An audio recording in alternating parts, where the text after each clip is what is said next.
अर्धवार्षिक परीक्षा के लिए कार्यक्रम जारी कर दिया गया है। और यह अर्धवार्षिक परीक्षा के इस शेड्यूल को जारी करने वाले शिक्षा विभाग के बेदिमाग पदाधिकारियों, जरा आप बताइए कि यह शिक्षा विभाग है कि आप लोगों ने इस शिक्षा विभाग को क्या बना दिया। आप लोग अभी कुछ, कभी कुछ, सुबह में कुछ, शाम में कुछ, रात में कुछ, दिन में कुछ, ये क्या बना दिया इस विभाग को। ये चलंत विभाग हो गया। क्या हो गया यह? आपने परीक्षा का शेड्यूल जब बनाया तो क्या आपने अवकाश तालिका को देखा या नहीं देखा? आज हमारे पास में पूरे राज्य से लोगों का मैसेज आ रहा है, 25 तारीख को जितिया का पर्व है और जीवित पुत्रिका व्रत के दिन आपने स्कूल खोल दिया है। और परीक्षा क्या है? तो कक्षा 1 और 2 के लिए आपने अंग्रेजी की मौखिक परीक्षा लेने का आपने निर्णय लिया है। तो आपको क्या लगता है जितिया के दिन कि पहला और दूसरा के बच्चा के अंग्रेजी की परीक्षा ले लीजिएगा तो उस दिन क्या हो जाएगा? ये सारे जो बच्चे हैं उस दिन इन लोगों को मानद उपाधि मिल जाएगी क्या? उस दिन परीक्षा लेने से पीएचडी की मानद उपाधि मिल जाएगी क्या? मिलेगा? आपने सोचा है इस राज्य में 65% से ज्यादा शिक्षिकाएं हैं। शिक्षकों की कुल आबादी का लगभग 65% केवल शिक्षिकाएं हैं। क्या आप इन शिक्षिकाओं को, इन महिलाओं को आपने विधर्मी समझ लिया है?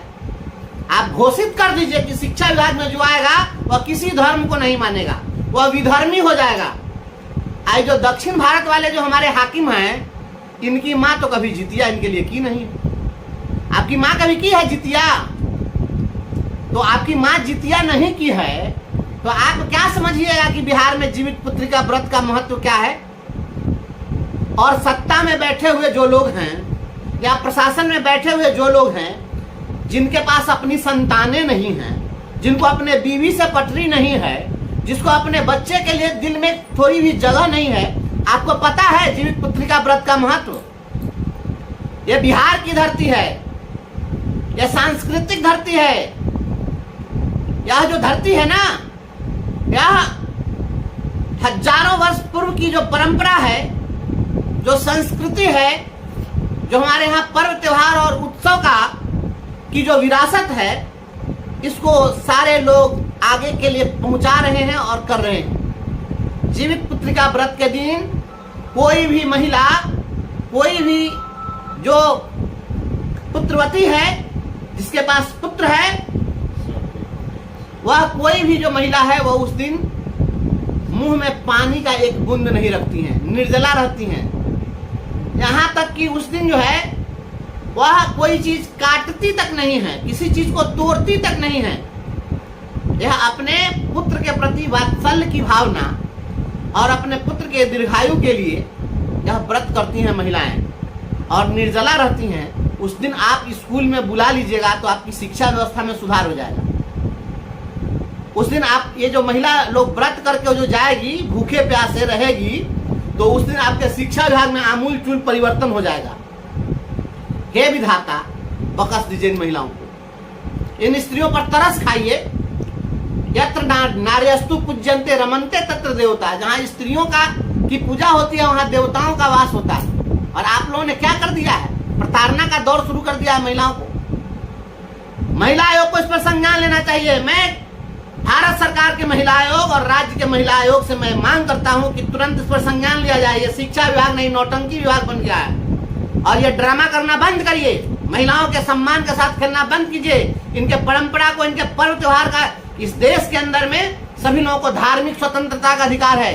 हर किसी को अपना अपना धर्म मानने का, अपनी संस्कृति को मानने का, पर्व त्योहार को मनाने का पूरी आजादी है। उस पर बैन लगाने का अधिकार शिक्षा विभाग के किसी हुक्मरान को नहीं है। ये बेदिमाग लोग हैं जो इस तरह का आदेश निकाल रहे हैं। तुरंत इसको वापस करो।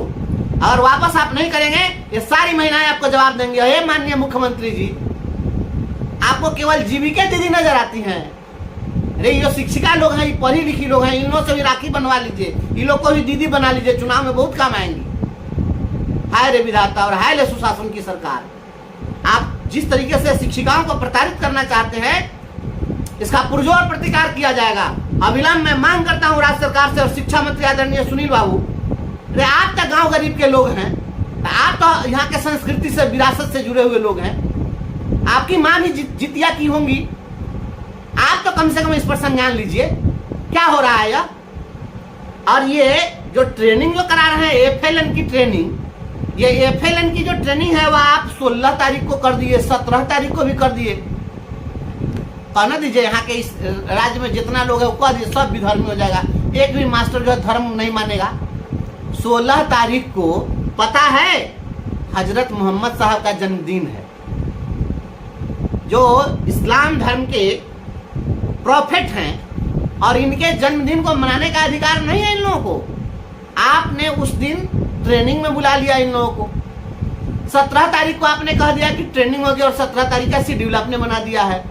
तो ये जो उस समय होली के दिन और दिवाली के दिन जो ट्रेनिंग चलवा रहे थे और स्कूल खुलवा रहे थे, उसी का अपडेटेड वर्जन है नैका वाला साहब आ गए हैं, आप उन्हीं के अपडेट वर्जन है। तो बदलाव क्या हुआ?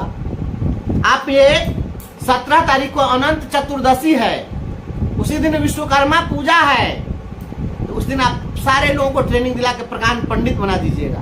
ये सुधरने के लिए नाम नहीं ले रहा है शिक्षा विभाग।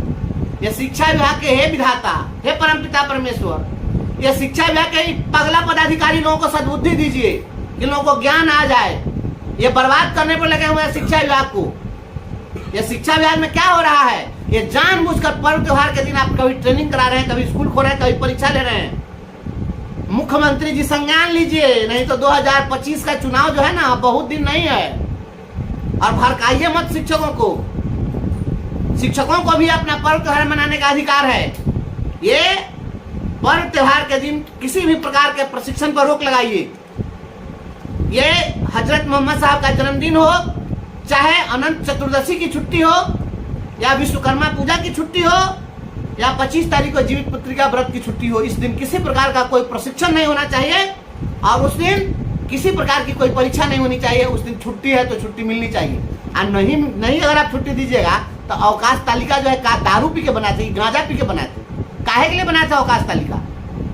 अवकाश जब आपको छुट्टी देना ही नहीं था, उस दिन परीक्षा ले लेना था, तो ये अवकाश तालिका क्यों बनाते? अवकाश तालिका जो बनाते हैं ये नशा में बनाते हैं। तो या तो अवकाश तालिका बनाए तो उसको फॉलो करिए, और नहीं तो ये अवकाश तालिका बनाना और फिर बाद में उस दिन परीक्षा का शेड्यूल तय कर देना, ये सब धंधा बंद कीजिए। बिहार में आप शिक्षकों को उकसा रहे हैं, ये उकसावे की कार्रवाई बंद करिए। सभी लोगों को धार्मिक स्वतंत्रता का अधिकार है। महामहिम राष्ट्रपति से मैं अनुरोध करता हूँ कि इस पर संज्ञान लिया जाए, और महामहिम राज्यपाल महोदय से मैं मांग करता हूँ कि इस पर संज्ञान लिया जाए। ये सुधारने के लिए तैयार नहीं है। ये तंग करने वाला जो सॉफ्टवेयर था उसका अपडेटेड वर्जन है, फिर से तंग किया जा रहा है। हम तमाम आला अधिकारियों से, मुख्यमंत्री से और शिक्षा मंत्री से हम यह मांग करते हैं कि आप अविलंब पर्व त्योहार के दिन होने वाले किसी प्रकार के प्रशिक्षण और परीक्षा को अविलंब वापस लीजिए। अगर आपने वापस नहीं लिया तो इसका कड़ा प्रतिकार किया जाएगा। बहुत बहुत धन्यवाद।